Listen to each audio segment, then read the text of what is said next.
Hi everyone, hope you're doing well from wherever you're watching this channel, depending on your time zone.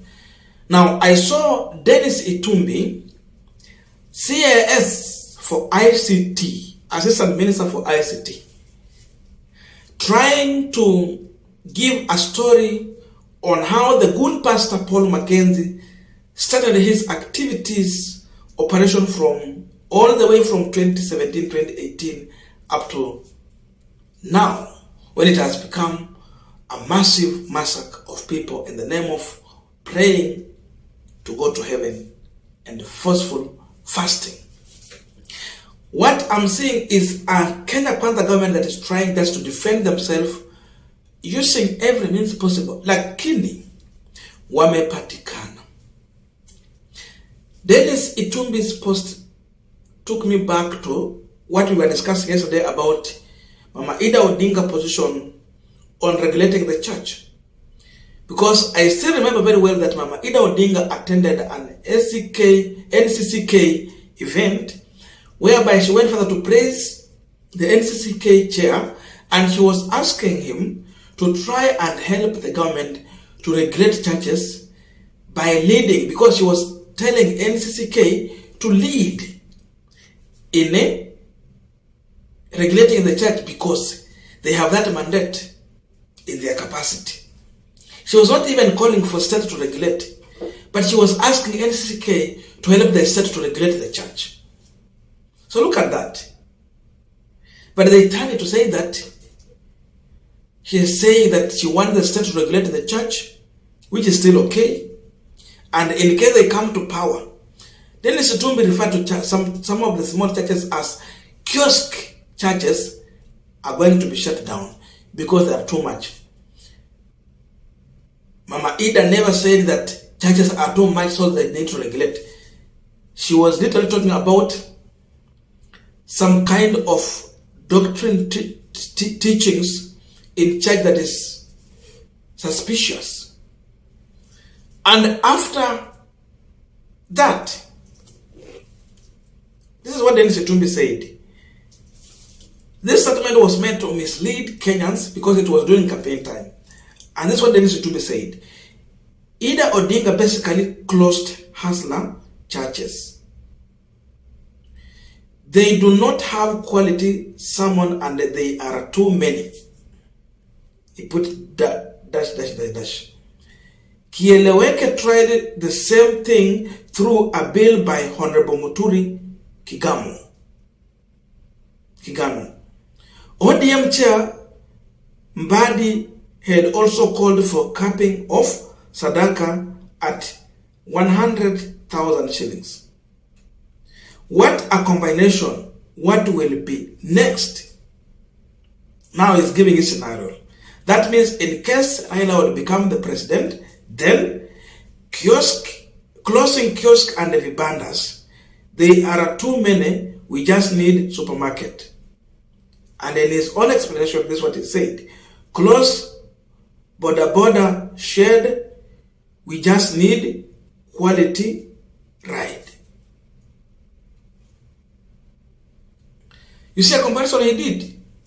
From church, now he come to kiosk, and now to border shed to give a comparison. So it was a warning to churches and the Christians that voting for Raila means voting against the church. That statement made Mama Odinga to come and withdraw her first statement just because it was campaign time, and seemingly it was a fodder for Kenya Kwanza side against the Azimio to jeopardize Raila Odinga and just demonize Raila Odinga campaign. So this is what she came back and said. I wish to this morning withdraw the statement I made to NCCK to regulate the churches under them in order to promote consistency and relevance in messaging for promotion of evangelism in Kenya. It has come to my realization that my comment haven't sat well with some members of the church. I sincerely apologize for the discomfort caused, as I meant not harm to any person. Ida Odinga, 31st January 2022. Now you can see.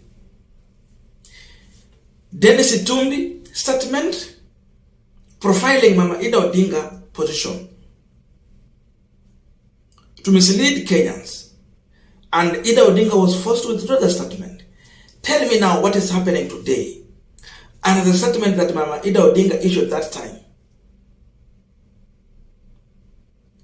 Now tell me who was right and who was wrong. So you can see Dennis Itumbi was working in the interest of Gachagua, William Ruto, and the other leaders in Kenya Kwanza, twisting the truth to fit the narrative they wanted to sell to the people. Today, we are in fear of hundreds of people who might have lost their lives in the Shakahola illegal activity.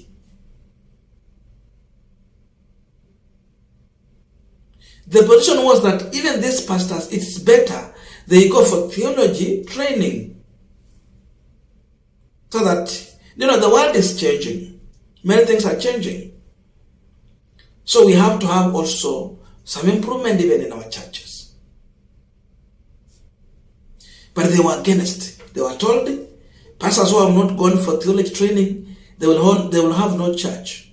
They were told the latest ministries, which is different from the mainstream churches, are going to be shut down.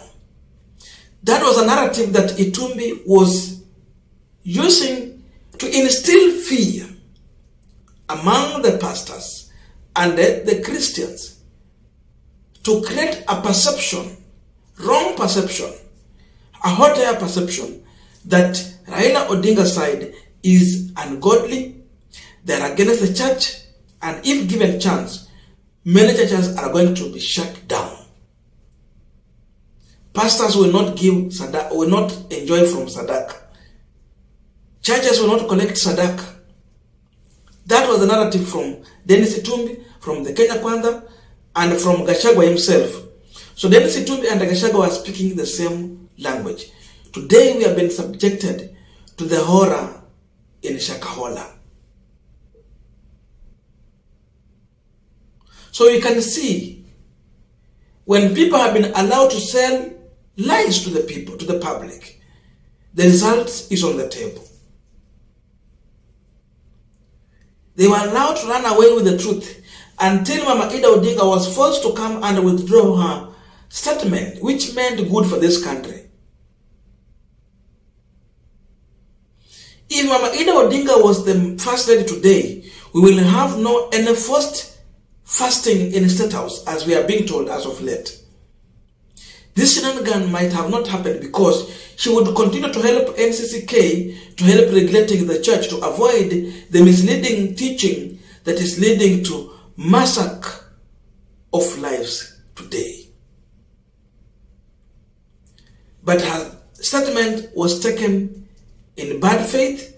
It was used as a fodder from the Kenya Kwanza side, and now she became helpless, and she had only just to withdraw the statement. Now we know the real friends and real leaders who mean good for this country and the enemy of the people. So you look at that statement of Dennis Itumbi and tell me, many people are concluding and saying that, I've seen this one on social media, that Dennis Itumbi, Rigathi Gachagua, Mama Rachel Ruto himself, and the close allies of the Kenya Kwanza side are being viewed as the enemy of the society today because they promoted the illegality practices that are now being seen today as a result of refusing to regulate church and promoting the illegal teaching in the church. When they demonize Raila Odinga, when they demonize the statement from Mama Ida Odinga, when they pushed Mama Ida Odinga to the wall to come back and withdraw her statement because she was helpless and it was in the campaign time, and that was jeopardizing Raila Odinga's campaign. Now Kenyans can view very clear and see with their own eyes the real enemies of the people today now coming out to castigate what is happening in Shakahola.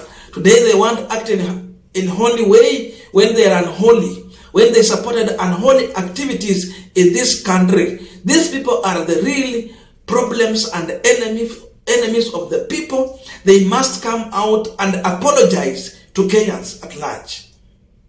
Mama Rachel Ruto should apologize. Dennis Itumbi should come out and apologize. Rigathi Gachagua must be apologizing to Kenyans. And the president himself, William Samoei Ruto, must apologize to Kenyans. And he must also come out and continuously condemn the activities happening at Shakahola as of now and in the near future. I don't know your views, but this is a sad situation.